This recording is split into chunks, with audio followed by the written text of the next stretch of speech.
अनुपमा अपने इकलौते बेटे उदय के साथ चंडीगढ़ शहर में रहती थी। उदय एक बड़ी कंपनी में नौकरी करता था, जहां उसे सौम्या नाम की लड़की से प्यार हो जाता है और वो दोनों शादी कर लेते हैं। सौम्या अनुपमा की इकलौती बहू है और वो बहुत पढ़ी लिखी लड़की है, जबकि अनुपमा के लिए सब कुछ कालाक्षर भैंस बराबर है। लेकिन फिर भी अनुपमा एक बहुत अच्छी सास है जो अपनी बहू का हर कदम पर साथ देती थी। उदय और सौम्या की शादी को भी कुछ महीने ही हुए थे, जिस कारण घर के सारे हिसाब किताब उदय ही करता था। एक बार उदय को किसी मीटिंग के सिलसिले में शहर से बाहर जाना पड़ता है, तो वो घर के हिसाब किताब की जिम्मेदारी सौम्या को दे जाता है। उसके जाने के बाद सारा हिसाब किताब सौम्या ही देखती है। शादी के 3 महीने बीत जाने के बाद भी सौम्या को इस बात की भनक तक नहीं थी कि उसकी सास अनुपमा को जरा भी पढ़ना लिखना नहीं आता है, और न ही कभी उदय ने सौम्या से इस बारे में जिक्र छेड़ा। एक बार जब सौम्या को घर का राशन पानी लेने बाजार जाना होता है, तो वो अपनी सास से कहती है, सौम्या, माँ जी, मैं राशन लेने जा रही हूँ। अगर पीछे से दूध वाले भैया अपना हिसाब लेने आए तो आप उन्हें तिजोरी से 2,000 रुपए दे देना है। अनुपमा, हाँ बहू, तुम निश्चिंत होकर जाओ, मैं दूध वाले का हिसाब कर दूंगी। अनुपमा इस उम्मीद में अपनी बहू की बात मान जाती है कि उसने अलमारी में गिनकर ही पैसे रखे होंगे, जिन्हें वो निकालकर दूध वाले को दे देगी। थोड़ी देर बाद सौम्या बाजार चली जाती है। उसके जाने के कुछ देर बाद उनके घर की घंटी बजती है। दूधवाला, राम राम मेम साहब, मेरे पिछले महीने का हिसाब दे दो मेम साहब। अनुपमा, हाँ हाँ यहीं रुको, मैं अभी लेकर आती हूँ। अनुपमा दूध के पैसे लेने कमरे में जाती है और जैसे ही तिजोरी खोलती है तो उसमें बहुत सारे पैसे रखे होते हैं। अनुपमा, अब मुझे कैसे पता चलेगा कि 1,000 रुपए कितने होते हैं? शायद बहू ने दूध के पूरे पैसे ही रखे हैं। एक काम करती हूँ, यह नोट की गड्डी दूध वाले को दे देती हूँ। जितना भी हिसाब होगा वो अपने आप देख लेगा। अनुपमा 2,000 से ज्यादा पैसे ले जाकर उसको दे देती है और कहती है, अनुपमा, अरे रामलाल, ये ले और एक बार मुझे यह पैसे गिनकर बता दे। अगर ज्यादा हो तो मुझे लौटा दे और कम हो तो वो भी मुझे बता दे। रामलाल ये बात भली भांति समझ जाता है कि अनुपमा एक अनपढ़ औरत है और उसे पैसों का बिल्कुल भी ज्ञान नहीं है। इस बात का फायदा उठाकर वो कहता है, दूधवाला, माँ जी, पैसे पूरे हैं। मेरे इतने ही पैसे थे और हाँ, बहुरानी से कह देना, आज तक का मेरा पूरा हिसाब हो गया है। इतना कहकर रामलाल वहां से चला जाता है। कुछ देर बाद सौम्या बाजार से आती है और अपनी सास से कहती है, सौम्या, सॉरी माँ जी, मुझे बाजार से लौटने में देर हो गई। आज बाजार में भीड़ इतनी थी कि क्या कहूँ।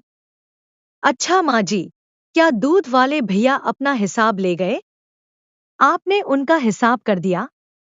आपको कोई परेशानी तो नहीं हुई ना? अनुपमा, नहीं नहीं बेटा, मुझे कोई परेशानी नहीं हुई और हाँ, मैंने दूध वाले का हिसाब कर दिया है। वो कह रहा था कि उसका अब तक का सारा हिसाब हो गया।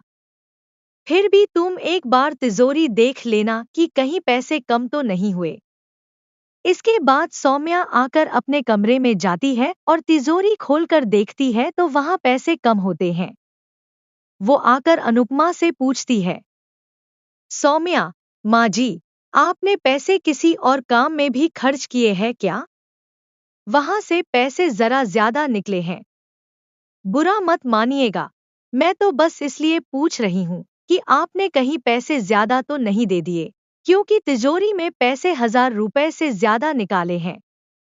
अगर आपने किसी काम में खर्च किए हैं तो कोई बात नहीं, यह पैसा है। सौम्या की बात सुनकर अनुपमा सोचती है, अनुपमा, हे राम, कहीं मैंने दूध वाले को पैसे ज्यादा तो नहीं दे दिए? फिर वो घबराते हुए अपनी बहू सौम्या से कहती है, अनुपमा, सच कहूं बहू तो मुझे पैसे गिनने नहीं आते और न ही मैं पढ़ी लिखी हूं। मेरे लिए तो सब कुछ काला अक्षर भैंस बराबर है। मुझे लगा कि तुमने दूध के पैसे गिनकर रखे होंगे, सो मैंने उठाकर उसको दे दिए। लेकिन मुझे क्या पता था कि वो रामलाल मुझसे दगा कर जाएगा। मैंने तो उस पर कितना भरोसा किया था। पता नहीं आज मुझ अनपढ़ के कारण तुम्हारा कितना नुकसान हो गया होगा। सौम्या, माँ जी, आप क्यों परेशान हो रही हैं? पैसे दूध वाले को ही तो दिए हैं। कोई बात नहीं, अगले महीने के हिसाब में लगा दूंगी।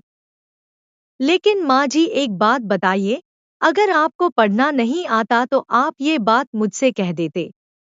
उदय ने मुझे ये हिसाब किताब दिया तो मैं बिल्कुल नहीं चाहती थी कि हिसाब किताब मुझे मिले। मैंने जब उदय से कहा तो उन्होंने कहा कि हिसाब किताब तुम संभालना। फिर मैं मना नहीं कर पाई और न ही मुझे यह पता था कि आपको पढ़ना नहीं आता। अब सौम्या के मन में यह इच्छा जाग जाती है कि वो अपनी सास को पढ़ना लिखना सिखाएगी। इसलिए वो ऑनलाइन ऐसे स्कूलों को ढूंढने में लग जाती है जहां उनकी उम्र की महिलाओं को पढ़ाया जाता है। कुछ दिनों तक तलाश करने के बाद सौम्या को ऐसा एक स्कूल मिल भी जाता है। सौम्या, उदय, मैंने ऑनलाइन एक ऐसा स्कूल ढूंढा है जहां माँ जी की उम्र की औरतों को पढ़ाया लिखाया जाता है। मैं चाहती हूँ कि माँ जी भी स्कूल में जाएं और पढ़ना सीखें। उदय, तुम्हारा विचार तो बहुत अच्छा है सौम्या, लेकिन क्या माँ इसके लिए तैयार होगी? सौम्या, मैं कुछ नहीं जानती उदय, आप किसी भी तरह माँ जी को मना लो।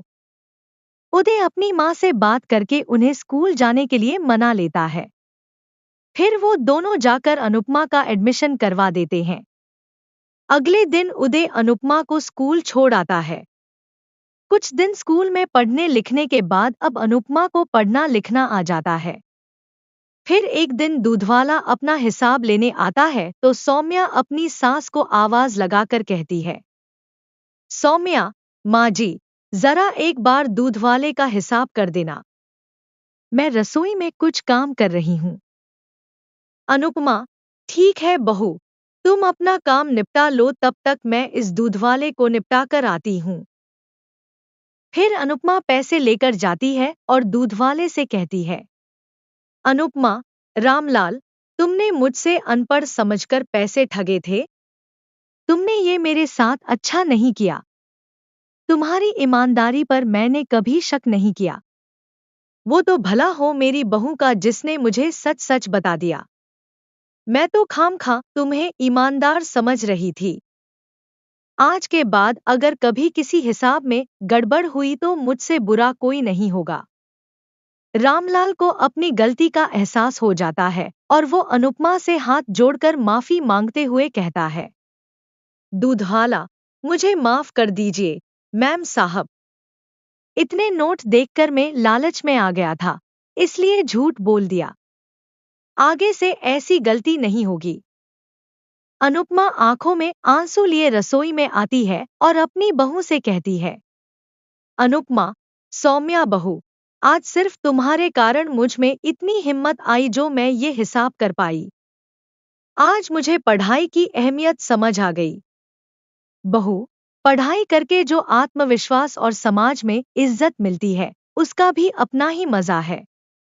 तू मेरी बहू नहीं, बेटी है बेटी। भगवान तुझ जैसी बहू हर किसी को दे।